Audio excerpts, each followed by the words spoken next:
Something along the lines of, no bearer of burden shall bear the burden of another. There's a bunch of these. Let's look at one.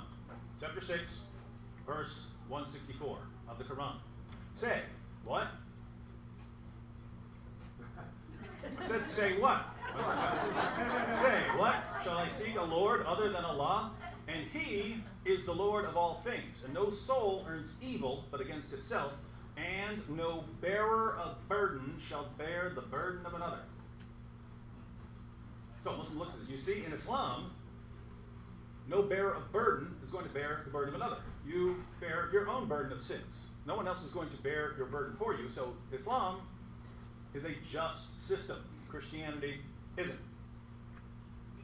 Now, that's how the objection arises.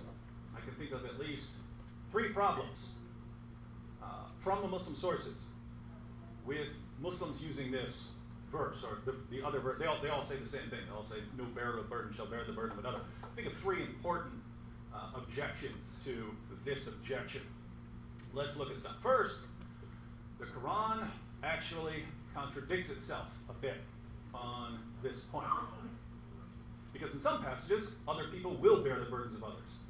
So let's look at an example here. Chapter 16, verses 22 through 25. Your God is one God. So as for those who do not believe in the hereafter, their hearts are ignorant and they are proud. Truly Allah knows what they hide and what they manifest. Surely He does not love the proud. And when it is said to them, what is it that your Lord has revealed? They say, stories of the ancients, that they may bear their burdens entirely on the day of resurrection, and also the burdens of those whom they lead astray without knowledge. And this actually makes sense, right? This makes sense, right? You've led other people astray, you're going to bear some of their burden. But notice, some people are going to be bearing the burdens of other people. If you've led people astray, you're going to bear some of their burdens. So the Quran is not absolute on this issue. In fact, it's interesting, sometimes the Quran can't go 2 verses without contradicting itself on this point. So check out this passage. Chapter 29, verses 12 to 13. Check out, we'll read verse 12, we'll read verse 13. Watch this. And those who disbelieve say to those who believe, disbelievers are saying to the believers, follow our path, and we will bear your wrongs. So follow us, we'll bear your sins, right? So follow our path, and we will bear your wrongs. And never shall they be the bearers of any of their wrongs. Are they ever going to bear any of their wrongs? Never shall they be the bearers of any of their wrongs. Most surely they are liars. Next verse. And most certainly they shall carry their own burdens and other burdens with their own burdens. And most certainly they shall be questioned on the day of resurrection as to what they forged. So I don't know if verse 13 abrogates verse 12. I don't know what the situation here is. But the Quran isn't the most consistent book in the world. Jay talked about Quran contradictions before. All right, so that would be point number 1. The Quran is not entirely consistent on this. So to Muslims who would say, aha, look what chapter 6, verse 164. It says right there, no bearer of burden shall bear the burden of another. Well, not sure about that. Might want to interpret that in the light of other verses which certainly make at least some exceptions to that teaching. So that's one problem. Second problem, as always, is Muhammad.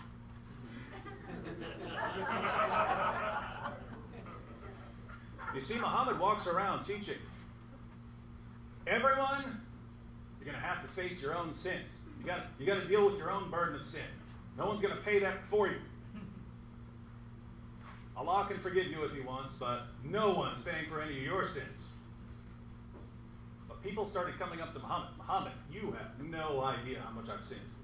I've sinned a lot. I understand that Allah is not completely just, and He can just sweep some sins under the rug. He can just let some sins slide, because unlike the Christian God, His justice is not perfect. But I've sinned so much, I don't see how Allah can just let my sins slide. I've got a lot. I've done horrible, horrible things. So the objections kept coming to Muhammad. And as always, Muhammad came up with a solution. These are multiple Sahih narrations in one of Islam's 2 most trusted sources on the teachings of Muhammad. Sahih Muslim, we'll read 4 passages. Sahih Muslim, 6665. Allah's messenger said, when it will be the day of resurrection, Allah would deliver to every Muslim, a Jew or a Christian, and say, that is your rescue from hellfire. Say, what, Muhammad? I thought no bear a burden, bear the burden of another here. Allah's going to deliver to every Muslim, a Christian or a Jew, and say, that's your rescue from hellfire. Now, how is that going to rescue Muslims from hellfire? Let's keep reading. Sahih Muslim 6666. And for those of you who are like, oh, but 666, no, it's not, right? It's just if you've got this many things, something is going to be that number, right? Allah's apostle said, no Muslim would die, but Allah would admit in his stead a Jew or a Christian in hellfire. Is that what Muslims tell you? Your Muslim friends tell you this? That God's going to deliver you to Muslims, admit you into hell in the place of Muslims who've done horrible, horrible things? Let's keep reading. Sahih Muslim 6668. Allah's messenger said, there would come people amongst the Muslims on the day of resurrection with as heavy sins as a mountain, and Allah would forgive them, and he would place in their stead the Jews and the Christians. Muhammad, I murdered like 80,000 people. No problem. Allah will just punish those Jews and Christians for what you've done. Allah will forgive you. Interesting, right? This is what's cool, right? No Muslim you ever meet knows this. If you're talking to a high-level Muslim scholar, he'll be aware of this. But your average Muslim who's telling you, horrible and unjust for God to punish one person for something that these other people did. Really? Thank you for just admitting that Muhammad's a false prophet. Because this is what you just condemned is exactly what Muhammad taught. One more. It's from 110 Ahadith Qudsi. Number 8, Allah's messenger said. So now we have it all explained here, how this works. Allah's messenger said, on the day of resurrection, my ummah, Muslim community, will be gathered into 3 groups. One sort will enter paradise without rendering an account of their deeds. Just get to walk in. Don't have to explain anything. Another sort will be reckoned an easy account and admitted into paradise. Yet another sort will come bearing on their backs heaps of sins like great mountains. These are bad, bad people. Allah will ask the angels, though he knows best about them, who are these people? They will reply, they are humble slaves of yours. Humble slaves of yours. They got sins as heavy as a mountain on their backs, right? But they're nevertheless humble slaves of yours. He will say, unload the sins from them and put the same over the Jews and Christians. Then let the humble slaves get into paradise by virtue of my mercy.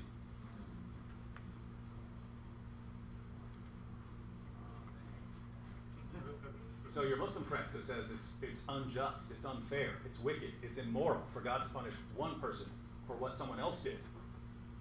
Sorry, you need another prophet. Because you've just condemned Muhammad.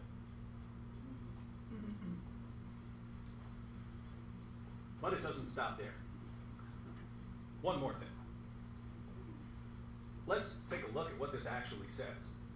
Because a Muslim reads this and says, you see, in Islam, no bearer of burden shall bear the burden of another. No one can bear your burden of sins. Now look closely. Does this say no one can bear your burden of sins? Nope. Not what it says, does it? It says no bearer of burden is going to bear your burden of sins. It's talking about a burden of sins here, right? So this isn't saying no one can bear your burden of sins. It's saying no one who already has a burden of sin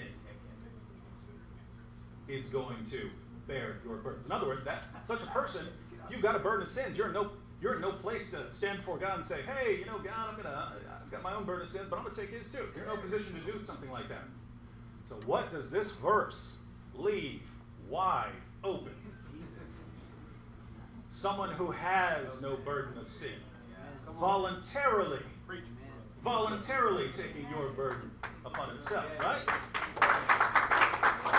Oh, we're not done. Because if only we had someone who, according to both Christianity and Islam, was sinless, we might have a solution to the problem of sin, ladies and gentlemen. We might have reconciliation with God. If only Christians and Muslims could agree on someone who is without sin. Is it Muhammad? According to Christianity, it's not Muhammad? Is it Muhammad according to Islam? Oh, you all study, don't you? The reason that's important is your average Muslim will either believe that Muhammad was free of sin or at least free of all major sin. But your average Muslim will usually say Muhammad was sinless, and say that of prophets in general and so on. Is that what the Muslim sources say? Check this out. Chapter 40, verse 55 of the Quran. Therefore be patient, O Muhammad, for the promise of Allah is true, and ask forgiveness for your sin. Whoops. And sing the praises of your Lord in the evening and in the morning. Chapter 47, verse 19. So know, O Muhammad, that there is no God but Allah, and ask forgiveness for your sin, and for the believing men and the believing women. For Allah knows how you move about and how you dwell at home. Allah knows what you're doing at home. Allah sees what you're doing. He knows when you've been naughty. And what's he say? Muhammad, I see you all the time. Ask forgiveness for your sins. 48, 1 through 2. Surely we have given you a clear victory, O Muhammad, that Allah may forgive your sins that are past and those to come. So you've already sinned in the past and you're going to sin in the future. And may complete his favor to you and may guide you on a right path. So Muhammad had already sinned and he was going to sin some more. Is Muhammad sinless according to the Quran? No. Is he sinless according to the Hadith? Sahih al-Bukhari, 6307. Muhammad said, by Allah, I seek Allah's forgiveness and turn to him in repentance more than 70 times a day. 70 times a day. That's like every 20 minutes, day and night. What is this guy doing? What is he doing? I don't know anyone who sins that much, right? That's the sinless prophet that your average Muslim believes in, right? Not sinless according to his most trusted sources. What about Jesus? Surah 19, verses 16 to 19. And make mention of Mary in the book when she had withdrawn from her people to an eastern place and took a veil to screen herself from them. Then we sent to her our spirit, and it assumed for her the likeness of a perfect man. She said, Lo, I seek refuge in the Beneficent One from you, if you fear God. He said, I am only a messenger of your Lord, that I may give you a faultless son.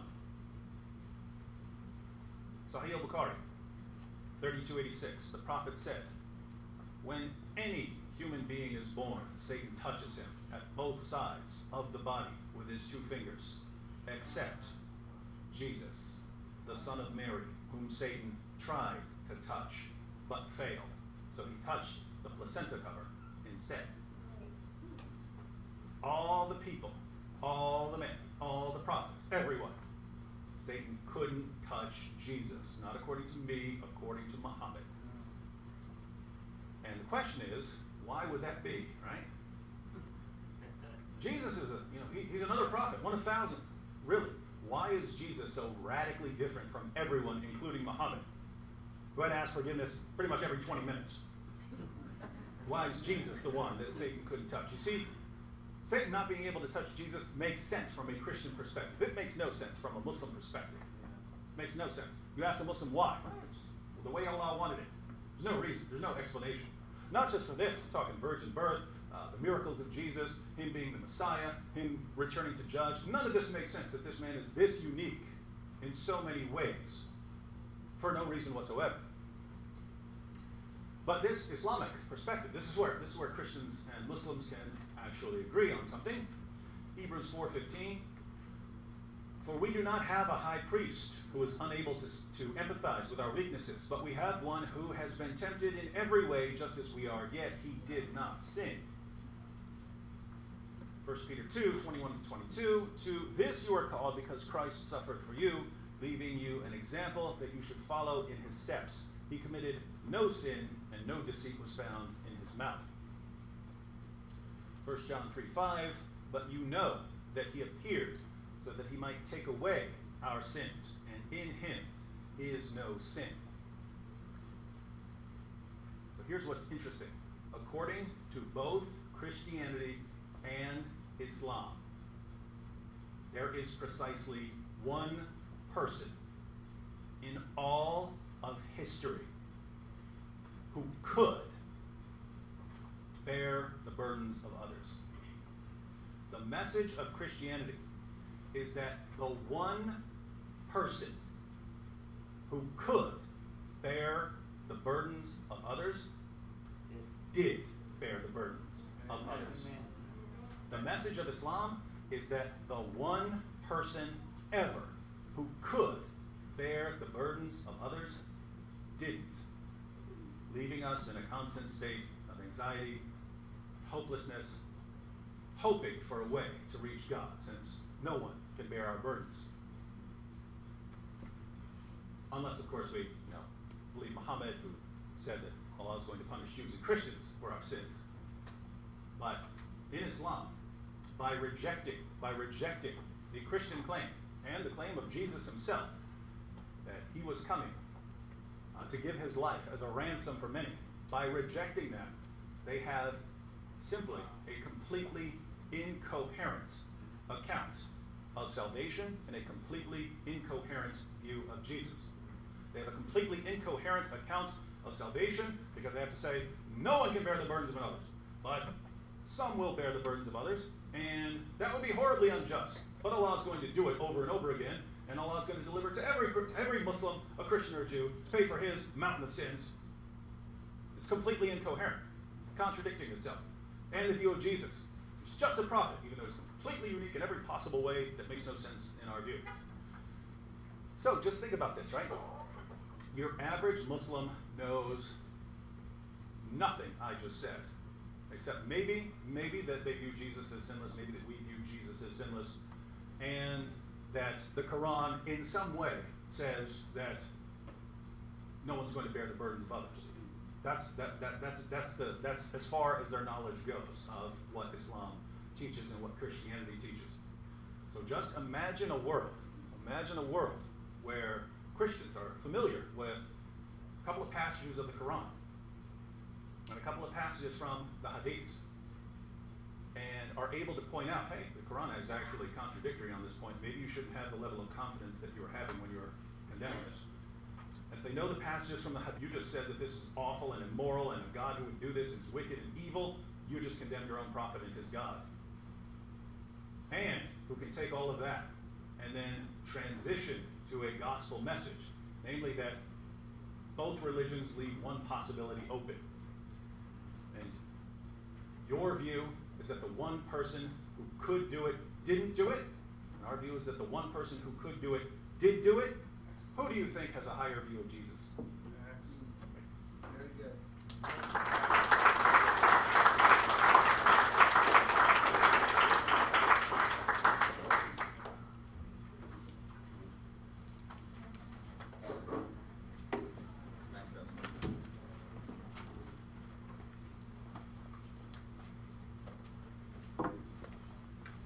All right, brilliant. Thanks, David.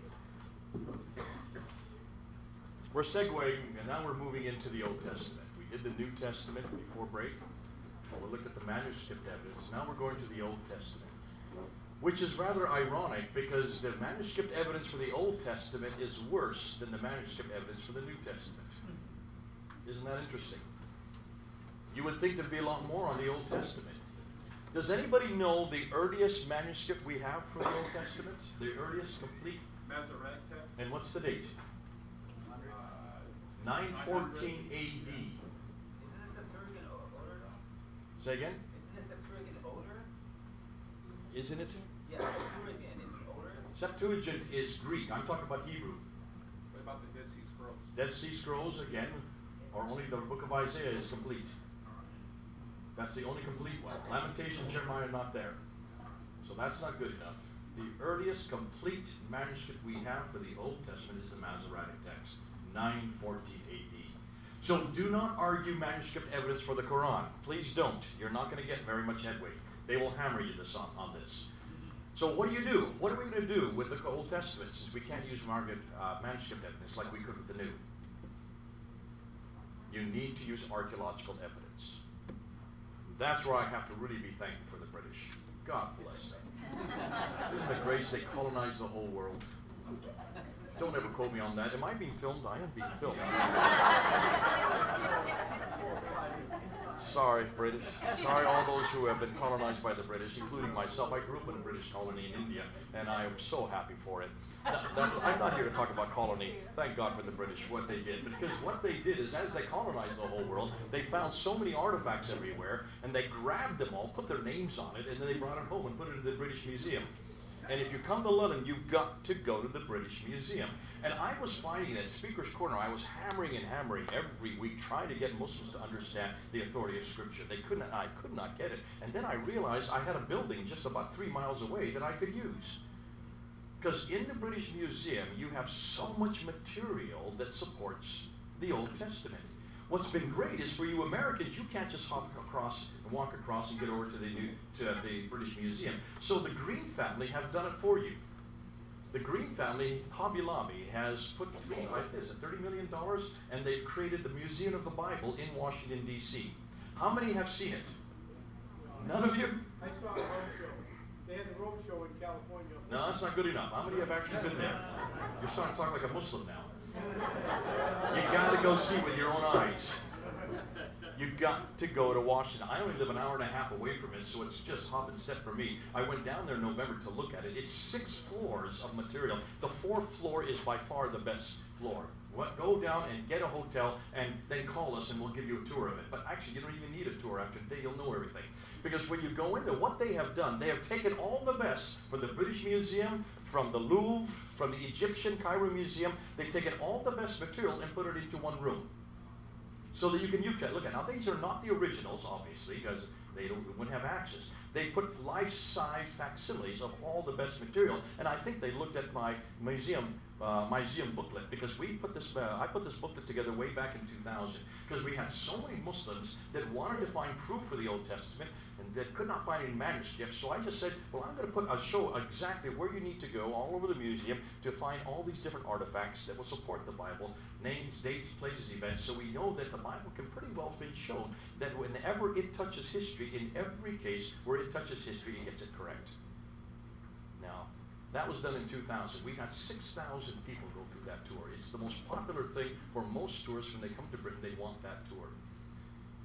Of the 6,000 that have watched that tour, only 20 have been Muslims. And the 20 that have come, only 2 have made it all the way through the tour. They usually ask to be excused halfway through. They cannot take the evidence that's there. That's how good our material is. So this has all been reproduced and recreated for all of us here in America in Washington, D.C. Let me just give you some of the material that we now have there that you can go and see up on the 4th floor. One of the first things that you'll come across when you go in there, I don't have a PowerPoint on this one either, but I have a PowerPoint, but it would take me 3 hours to get through it. And if I go PowerPoint, you'll be here till dinner time. So what I decided to do is just throw it at you, and then you can we'll give you the PowerPoint. By the way, we do, where is George? Again, he's missing. He's always missing. He's never here. We can never get George to listen to us. As soon as our voices, isn't that right, David? As soon as we speak, he seems to run away. God bless him. He's working so hard, but he's not working where he needs to be. Well, anyways, the non-existent George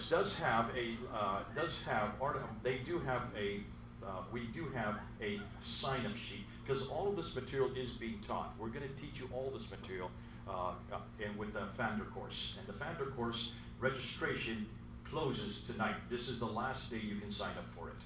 So if you do want it, I'm going to send you out an email tonight with the registration form on it, so you can actually sign up tonight. Because after tomorrow, you won't be able to do it this year. You'll have to wait till next year.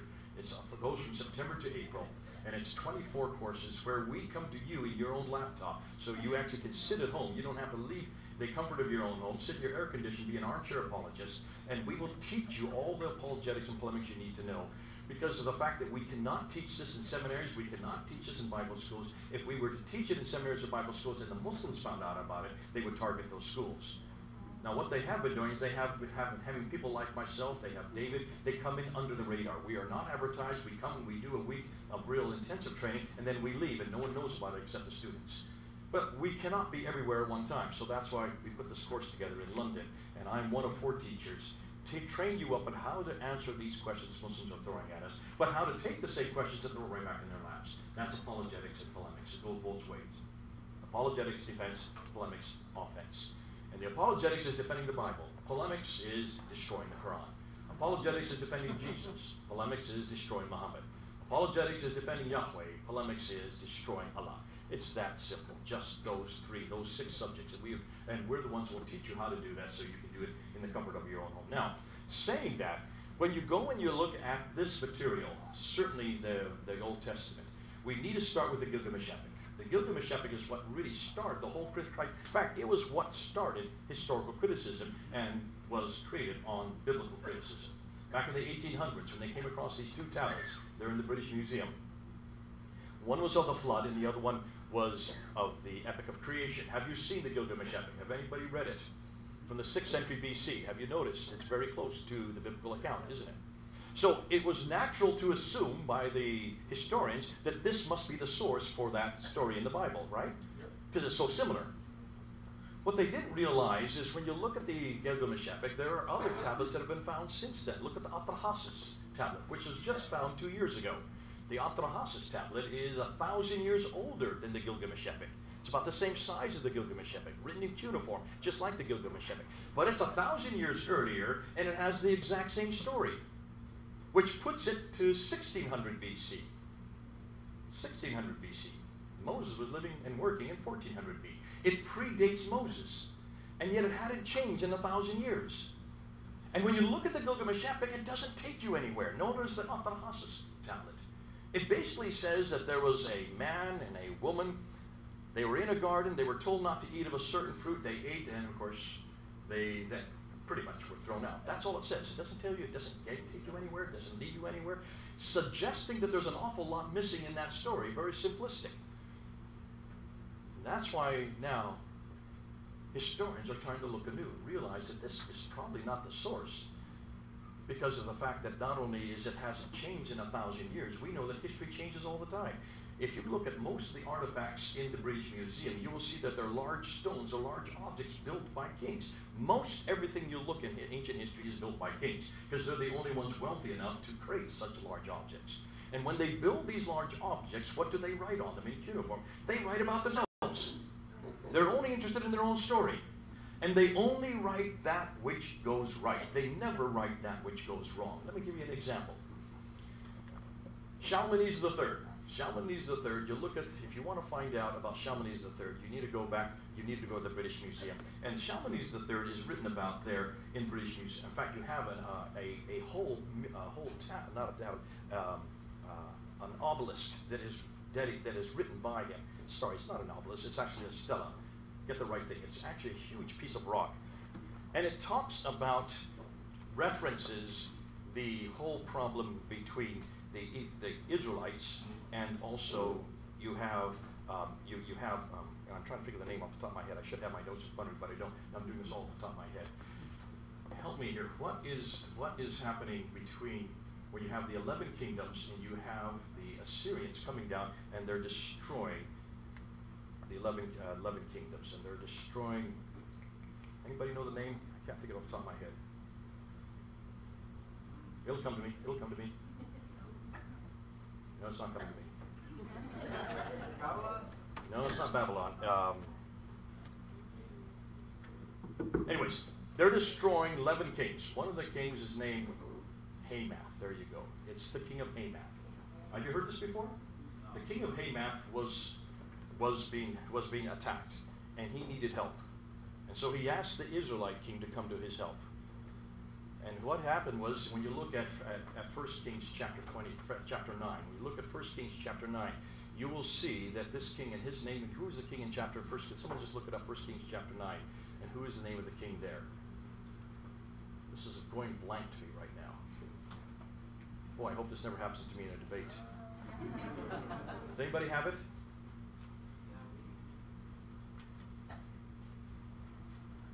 Ahab. Thank you. Ahab. There you go. He is supposed to, actually, he has a problem with his right next to him. He has a problem with the king that's next to him. And so he then puts down his weapons for about 3 years. But we don't know why he puts down his weapons. And that has always been a problem. Historians don't know what to do with that. Until they came to the stela of Shalmaneser III. When they look at the stela of Shalmaneser III, they find that Shalmaneser comes and attacks Idhuleni, who is the king of Hamath. When he attacks Idhuleni, Idhuleni cannot repulse him, so he asks the help for the other 10 kings in the plains to come to him. They do come to him, and they repulse back and push back Shalmaneser back up to Nimrud, which is the city he lives in. What's interesting is when you look at the stela, you will see that in the stela it says clearly that he is winning the battle. It says that the rivers were covered with bodies and their plain is covered with blood, which seems to suggest that he's winning the battle until you get to the bottom of the stela and you read the cuneiform down there, and it says, and he goes home. Now hold on a minute. If you're winning the battle, you don't just go home. What do? You take all the booty back with you, and then you write about all the booty. Whenever you look at a stela by any king, whether it's Shalmaneser III or anybody else, you write about the name of the king, you write about all the gold and the silver and all the jewels, you write about how many elephants, how many horses, you write about everything you take back with you to aggrandize yourself. But he says nothing then, and he went home. What's going on here? He lost. He lost. He lost, but why doesn't he say so? Because he's embarrassed. You never talk about defeat. This is called political spin. Listen, Trump was not the first one to invent political spin. Shalmaneser III, the Assyrians were masters at it. And when you look at all these stelas and all these obelisks and all these murals all over the Assyrian room, when you go to the British Museum and also the Museum of the Bible, you will see that this is political spin over and over and over again. And what's fascinating about is that historians know this. This is why historians know that there's a problem whenever you're looking at ancient history, because you're only going to get the good breath, you're not going to get the bad breath. Except the Bible. The Bible is the only piece of literature, ancient literature, that talks about the problems of the kings and the sins of the great men of God. Have you noticed? All the great men of God's sins are included, and that's why Muslims come up to me all the time and they say, how can we trust this book? Look at all your prophets. They're all sinful. And I just shake their hands and say, thank you, just prove the authority of my Bible. The fact that the sins are left in shows that the Bible is the unique book in history. It's the only historical record that keeps all the bad breath in, keeps all the sins of the prophets in. Now, when you see that, then you start to realize you need both texts. Let's go from there and let's go and give you some examples. Let's take a look at Abraham. Abraham has always been attacked because there's no record of him. We don't have any record of him.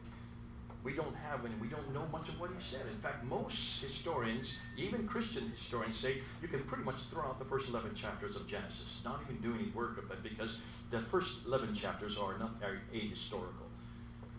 The problem is that was okay until they came across the tablets, the Nuzi tablets, the Mari tablets, and especially the Ebla tablets. These are 3 genera of tablets that have been found in Mesopotamia. That's the Nuzi and the Mari tablets in the Euphrates Valley. That is where Abraham was from.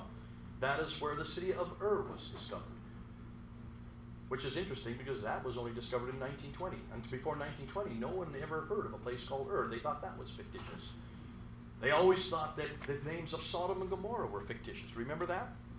They always thought that much of the Old Testament record of Abraham was all fictitious. When they looked at the Nuzi tablets were written about 1600 BC. The Ebla tablets were written much earlier. They were written in 2300 BC. The Mari tablets are written between 1400 up to 1200 BC. So these were all written in in the Euphrates Valley, in Mesopotamia, where Abraham came from. And they were all written about the same time period that Abraham was living. So if you want to get a window into exactly what's happening in Abraham's time, you need to look at these tablets. And look what these tablets tell us. The Nuzi tablets are really exciting because they tell us about names that we now see.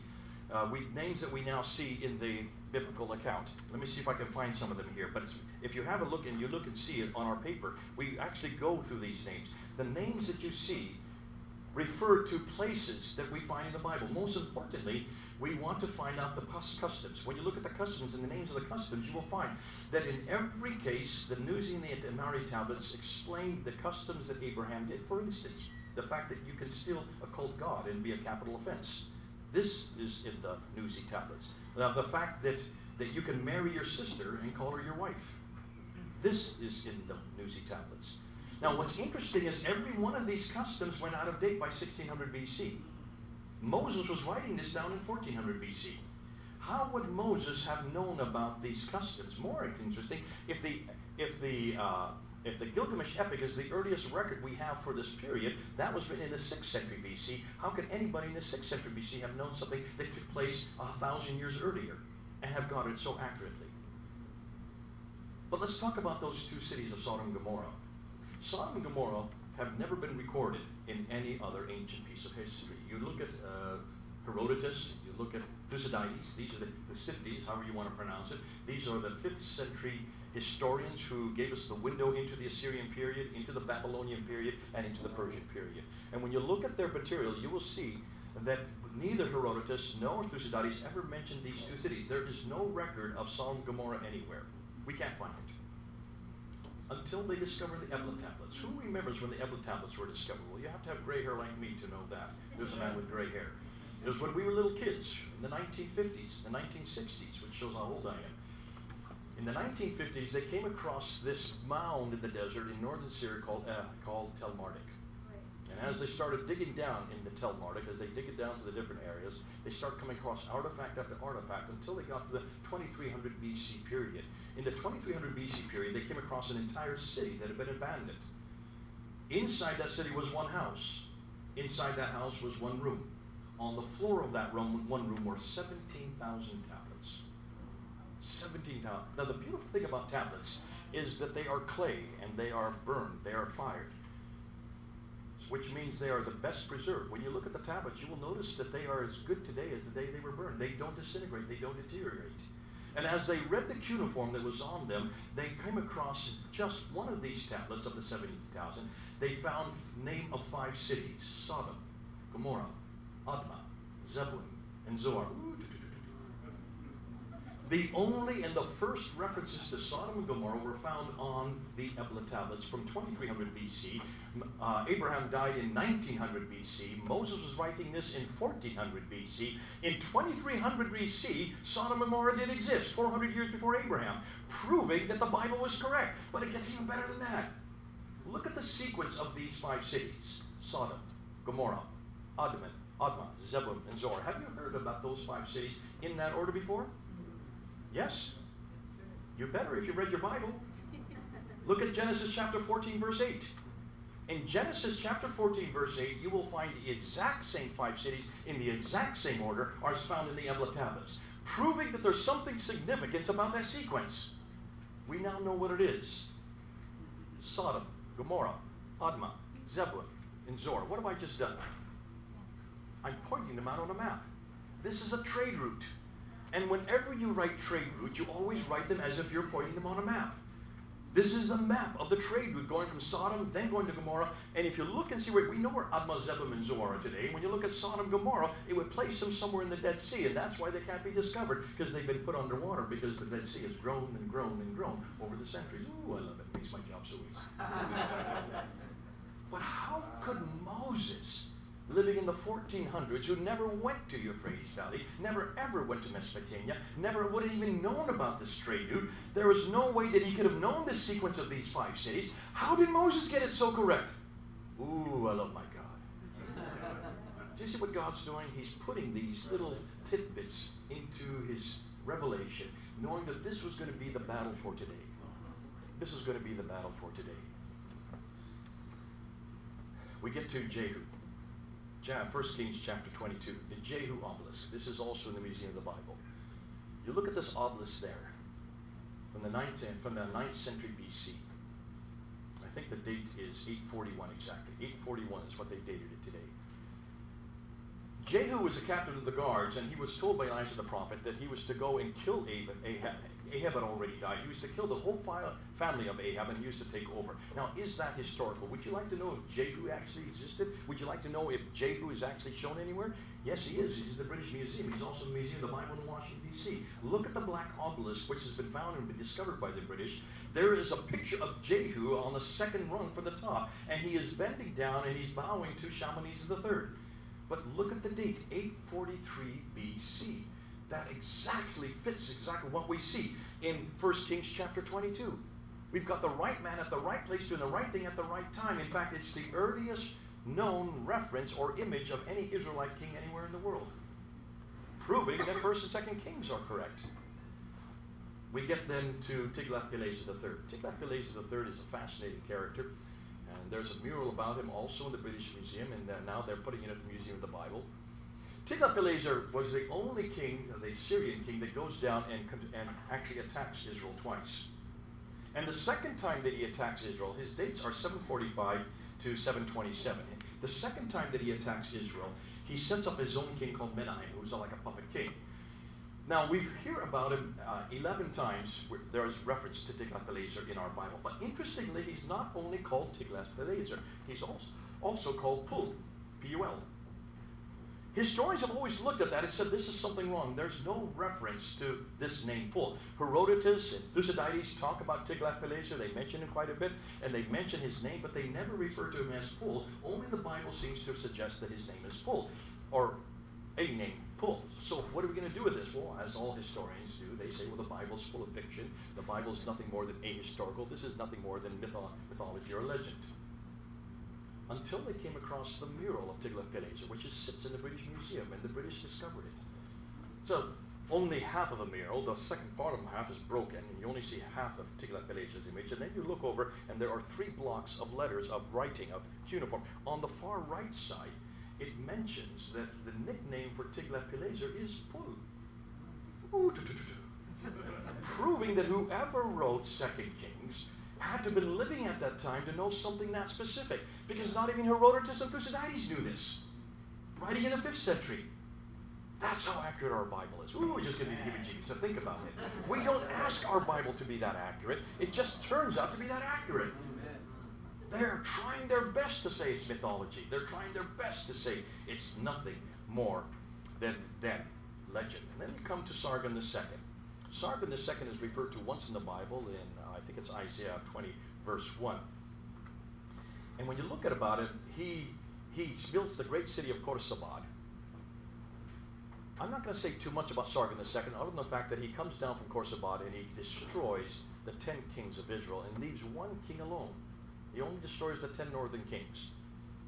Leaves one king alone. That means there's only 11 kings. What do you do with the 12th?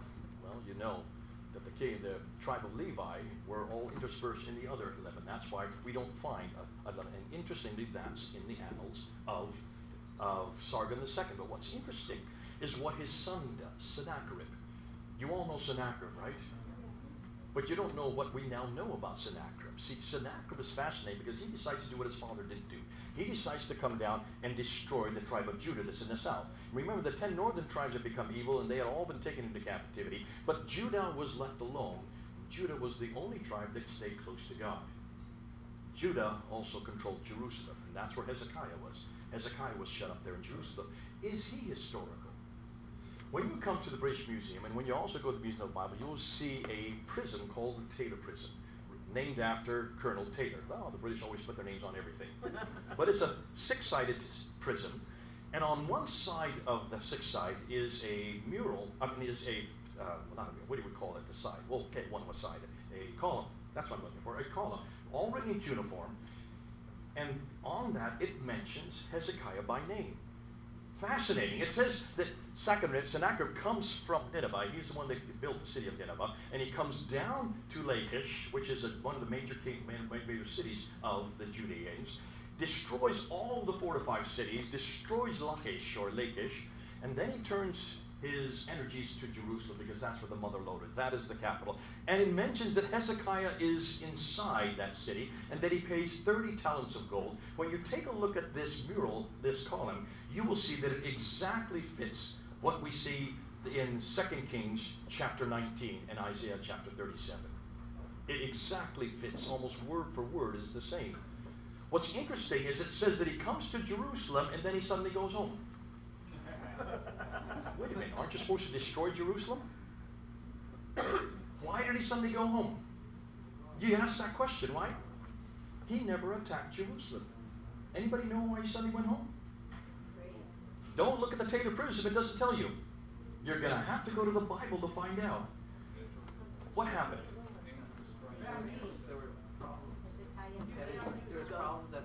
There you go. There were problems in Nineveh. There was problems in Nineveh, but who was causing the problems in Nineveh? No. I know you like him. This is not the right answer this time. There was someone who was attacking Nineveh while he was away. His name was Taharka or Tirhaka, depending on where you put the vowelization. Now, this name has not been found anywhere.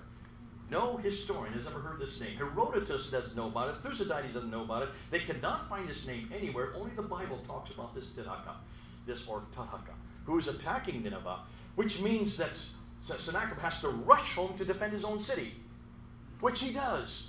And he destroys this Taharka or this Tirhaka, this mysterious character. And then he comes back a second time back to Jerusalem. And he's going to destroy Jerusalem. And then what happens next?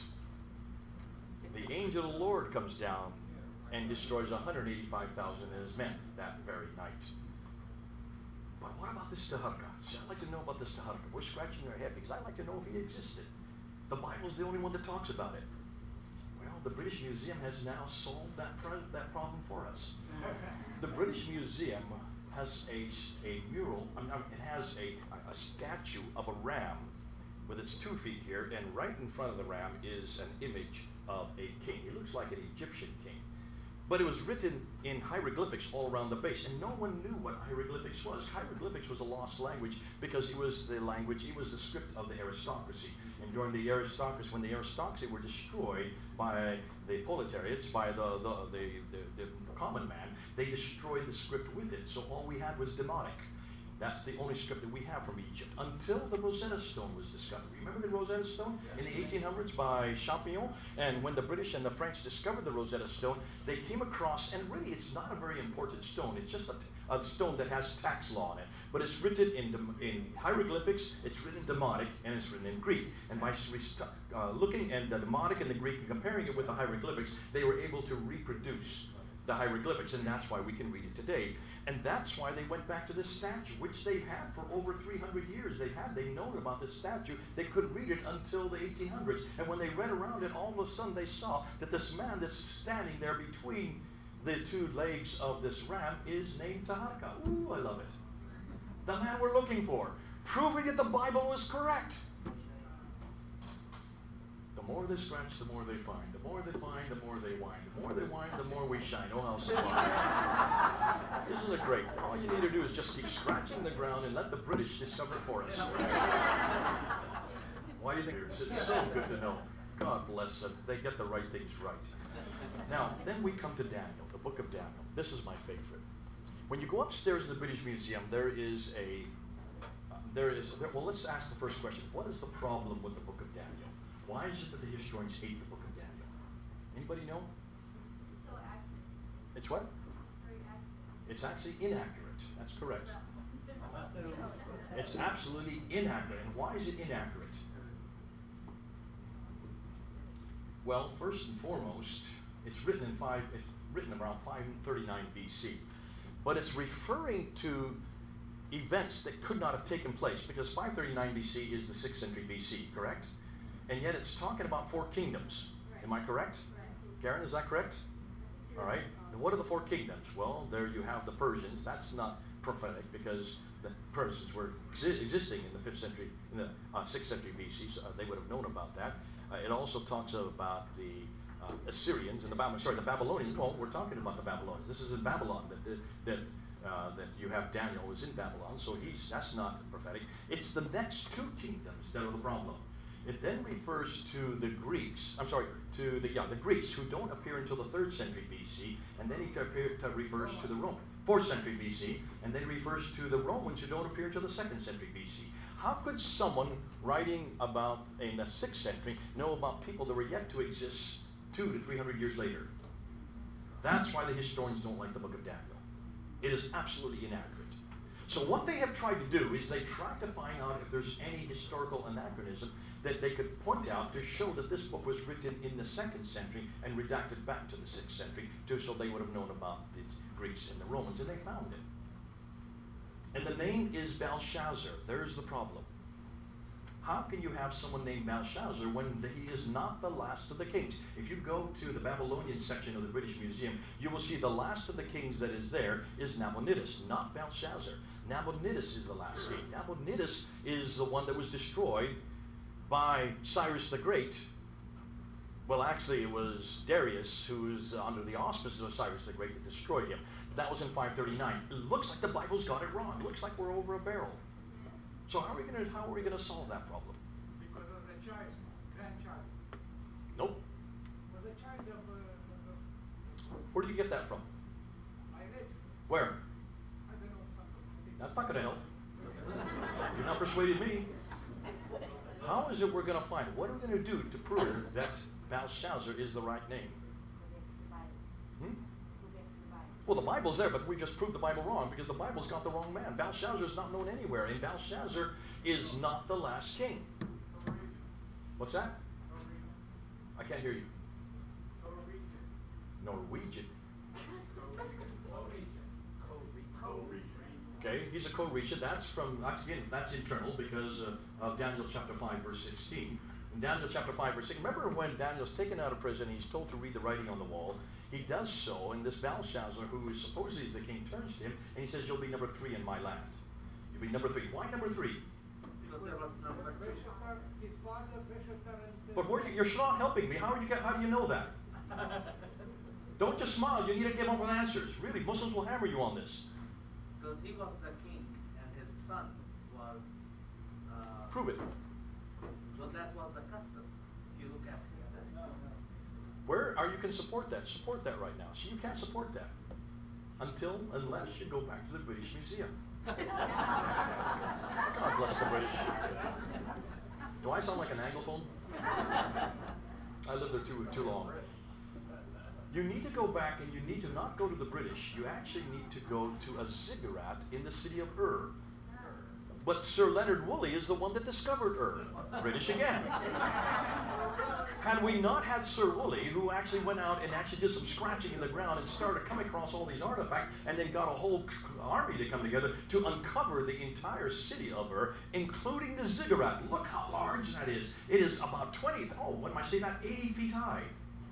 He had to dig away all the sand, and then he had to dig away all the steps, and then he had to go into the ziggurat, and he had to go into one room, and inside one room he came across a little barrel just this big, written by Nabonidus in cuneiform. That barrel was only discovered in 1920. That barrel is in the British Museum. On that barrel, it is written, and you are correct, but you didn't give support it, it's written by Nabonidus. It's a prayer for his son, Belshazzar. Ooh, I love it. The first and only place in the world where you'll find Belshazzar's name is on that drum. That still doesn't help us. Hold on a minute. That still doesn't help us. You need to go to another little tablet that's only 2 feet away from that drum, which is a tablet written by Nabonidus saying that for the last 10 years of his life, he went into semi-retirement. So while he was in retirement, he realized that he needed to help fund. So he had his son take care of the land. So why is it Herodotus and Thucydides knew nothing about Belshazzar? Why is there nothing written about Belshazzar, though he was king for 10 years? For one very simple reason. If Belshazzar were to go and destroy any place or any kingdom or any city, who would get credit for it? His father would. So he did nothing. He was waiting for his father to die. Meanwhile, Cyrus the Great came and destroyed Babylon in the 539, destroyed him, and destroyed any reference to him except the Bible. Now with that little drum and that little tablet just 2 feet apart, we can pretty well support the fact that Daniel, that whoever wrote the book of Daniel had to have been privy, had to have been living in the 6th century. This was not written in the 2nd century and redacted back. And if it was written in the 2nd century, then this is prophecy, proving that the Bible is not only correct, but the prophecy is correct. Ooh, I love it. Do you see why I love this? Do you see why this is so much fun? And I don't have to do a thing. I just have to show them the rocks and the stones. And if we're not going to cry out, the stone's going to cry out for us. That's exactly what God said. If you want to show the authority for the Bible, just go to the British Museum. Just go to the Museum of the Bible in Washington, D.C. There are so many artifacts. I don't even have any time. I've got 2 pages full of stuff here that I could go through. But listen, come and be, not only, let me just finish then with these quotes, because we need to finish with these quotes. And this is what the archaeologists say. Listen to this. G.E. Wright says this: we shall probably never prove that Abram really existed. But what we can prove, using the Nuzi tablets, using the Mari tablets, using the Ebla tablets, is that his life and times, as reflected in the stories about him, fit perfectly within the early 2nd millennium, but imperfectly within any later period. Sir Frederick Kenyon, another great, well-known archaeologist, British, mentions, the evidence of archaeology has been to re-establish the authority of the Old Testament and likewise to augment its value by rendering it more intelligible through a fuller knowledge of its background and setting. William F. Albright, a renowned archaeologist, says, the excessive skepticism shown towards the Bible by important historical schools of the 18th and 19th centuries, certain phases which still appear periodically, has been progressively discredited. Discovery after discovery has established the accuracy of innumerable details and has brought increased recognition to the value of the Bible as a source of history. Miller Burroughs from Yale, an American, says, on the whole, archaeological work has unquestionably strengthened confidence in the reliability of the scriptural record.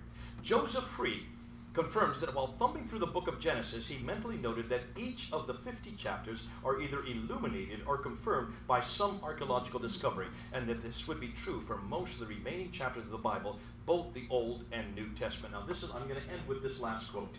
Nelson Gluck, a Jewish Reformed scholar and archaeologist, probably gives us the greatest support for the Bible when he states this: to date, no archaeological discovery has ever controverted a single properly understood biblical statement.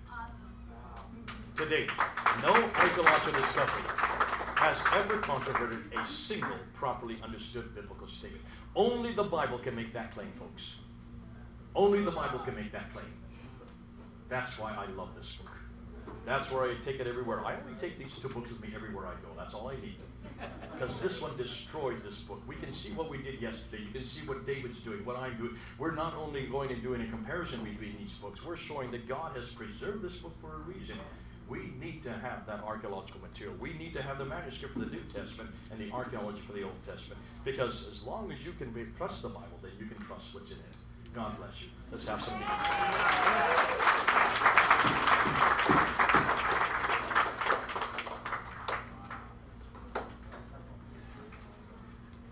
Is it great, guys? Yeah. Thank you so much, Dr. Smith. Thank you, Dr. David Wood. We're going to come back again after lunch, dinner. See, I'm really hungry. We're going to go ahead and pray for the food, but also I just would like to remind you, if you have a flash drive with us, make sure you talk to me before you leave. And also for those who want the PowerPoints from and the speaking notes for this entire time, and also I have the PowerPoints from the last conference we have, Engaging Islam, is all of it in one flash drive. Plus we will have an access to download from our website the audio for yesterday, all the lectures. If you would like that, please meet me afterward. We have flash drives that we need to have it ready for you by the end of the day, before you leave. Let's go ahead and we can pray. Heavenly Father, we just thank you so much for this day, Lord. Thank you for this conference, Lord. Thank you for these brothers, Lord, that you gifted them, Lord Jesus, and thank you that they are sharing this gift with us, Lord Jesus, and they're helping to equip us, Lord. And I just pray for my brothers and sisters here, Lord, that continue to equip them, Lord, and I pray that you may direct them as well, Lord.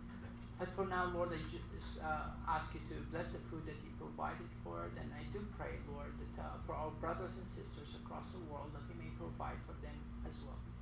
We thank you for this time, Lord, of fellowship. I just pray that you be in the midst of us, Lord, and I pray, Lord, that whatever we be saying, it will be pleasing to you. In Jesus' name, amen. If you make a left turn here, there's bathrooms all the way to the end, in the left-hand side. If if you make a right, there is a bathrooms as well. The food is going to be less than 3 minutes, going to be outside. If you would like to use the restroom for right now.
That's why I'm pursuing the eugenic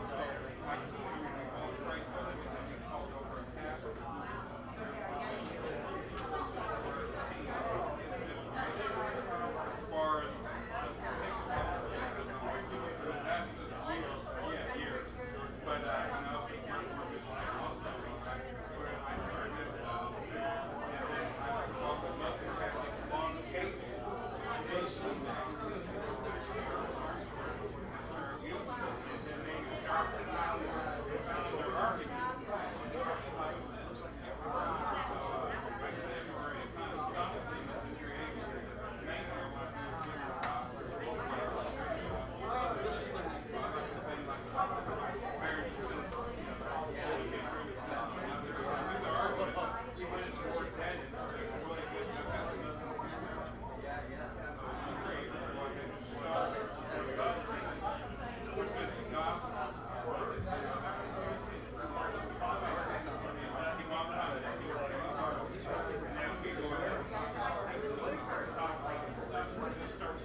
Guys, I'm sorry it went long, and I know it's gone. I'm gonna try to come back in one more time, guys. Okay?